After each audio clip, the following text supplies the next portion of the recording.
کیا خوش نصیب ہیں وہ زندگیاں اور وہ گھرانے اور جگہ جہاں اللہ کے فرشتے اکٹھے ہوتے ہیں، قرآن سن رہے ہوتے ہیں.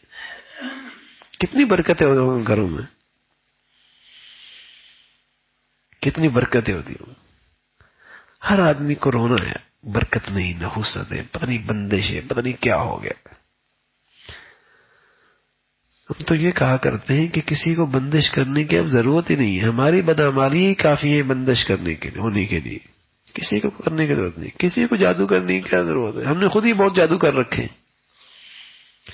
کسی کو اثرات کے لیے کچھ کرنے کی کیا ضرورت ہے، ہم نے بہت اثرات اپنے گھر میں پیدا کر رکھے. جھوٹ وہاں ہے، غیبت وہاں ہے، بدگمانیاں وہاں ہے، گندا لٹریچر ہمارے گھروں میں ہے.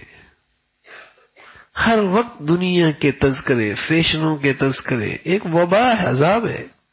تو کیا ہوگا پھر؟ تلاوت کا ماحول ہوتا تھا مسلمانوں کے گھروں میں، نیکی کا ماحول ہوتا تھا، خیر کے تذکرے ہوتے تھے، آخرت کی باتیں ہوتی تھی، چھوٹے بڑے بوڑھے اس تذکروں میں مشغول ہوتے تھے. ایک سکون ہوتا تھا، مزہ آتا تھا گھر میں، سکون.